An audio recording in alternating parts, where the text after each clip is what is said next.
Hey guys, welcome back to the channel. Today is the follow-up video that I mentioned in my last video reviewing the Atlas 3.0, and today is the Shockwave video where we are going to install the Shockwave into our Atlas 3.0, and once we've got it installed we're going to take it out on the bike and see how it works with phone calls, music, and a little bit of communication. So let's go ahead and dive right in. Inside we've got speakers, we've got controls, got the control module, 2-speaker microphone, USB-C cable, Shockwave instruction manual. Alright, now I'll admit that I've watched a couple videos already on the installation on this, and it's definitely a pretty straightforward, simple process. So I'm going to use this handy cover that they've given us, which doubles as a helmet stand. Flip this over. Now, I did grab my own little tool here so I could pop out this cover right here. Nothing crazy. Looks like it's got a couple small, oh yeah, that's a magnet. Next thing I'm going to do is pop out the cheek pads. Okay, so we've got the cheek pads out, we've got the liner out, and we've also got the chin skirt out. Next thing is going to be plug in the speakers and plug in the microphone. Okay, so we've got the cheek pads pulled out, we've got the liner pulled out, and we've got the chin skirt removed. So now with the speakers, there's a jack for each side. If you'll notice on the right side, up at the chin section, there is another piece of Velcro. That is obviously for the microphone. So this one with the mic is going to be installed on the right side, and the one without will be on the left. Jack. Alright. So that's pretty straightforward, nothing too crazy there.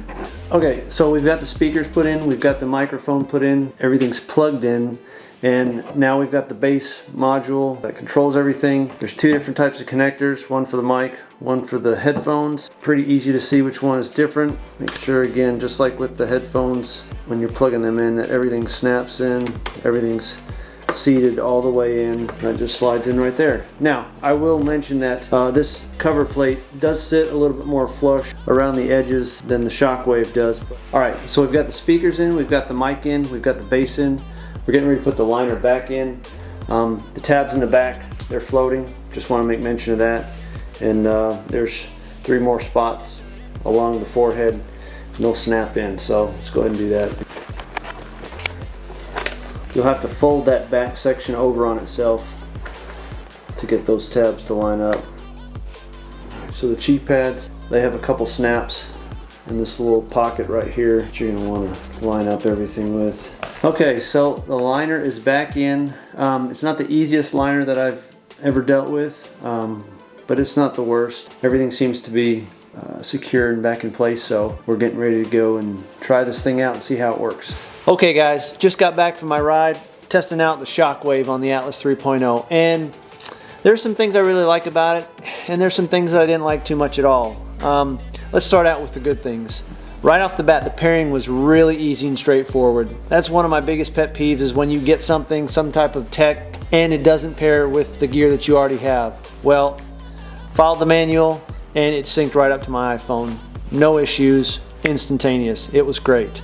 Another thing I like, the sound quality. Really clear, sounded really good. Now, I ride with earplugs in, and so I know that that cuts down on the overall volume of anything that you're listening to, but it does kind of help to keep out the wind noise in the background. And I think on an hour-long trip, maybe a 2 or 3 hour trip, I think that it would be great listening to music. I think you'd be able to hear it pretty well, and again, the quality is pretty good. One more thing I wanted to point out too, which was great, and it's not actually part of the Shockwave, but it is the helmet.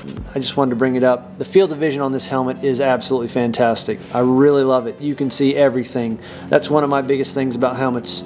You need to see well. Last thing I like to touch on is call quality. Now, when I think about Bluetooth headsets and motorcycle helmets, I don't really think about long drawn-out conversations. So as far as a short conversation, when someone calls and they need to tell you something or find out where you are, I think it worked fine just to do that. Okay, shifting over to the con side. There are a few things I didn't like about it. First of all, the play pause button is the smallest button that they give you out of all the buttons. Now, one of my biggest things about any kind of gear is that can you use it with your gloves on as opposed to without your gloves. I feel like for a button that you're going to be pushing and searching for while you're riding, a lot of the times, to make the button this big again, that's kind of counterproductive. So I didn't like that aspect of it.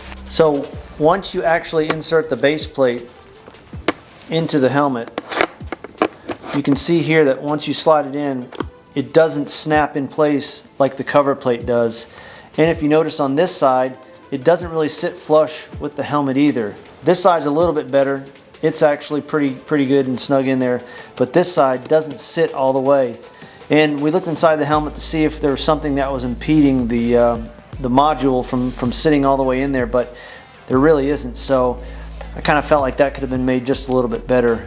Now, another thing about the buttons, if you notice, the volume button on both sides, up and down, both really are similar shaped to the corners of this plate. So when you're on the bike and you're riding and you want to turn it up or down and you're feeling back there again with your gloves on, which is normally what I will be doing, it feels like that triangle is the up button, but it's actually just the plate. So I was pushing it and it wasn't doing anything. Again, if I was to use it, a few more times, that would be something that I could get, more familiar with. But again, I don't feel like having the button the same shape as the plate. Probably not the best idea. And probably the last con I have, and that's not even a part of the Shockwave again, but I do want to mention it, the thicker cheek pads. One, obviously the fit of the helmet would be better, but two, the thicker cheek pads would reduce some of that wind noise coming up through, which would make the sound even better. So again, that's just something that you could get, which I feel like should be standard with the helmet. So now that I've had a few more rides with the Atlas 3.0, and now I've gotten a few rides in with the Shockwave, would I spend $600 to $700 on this setup?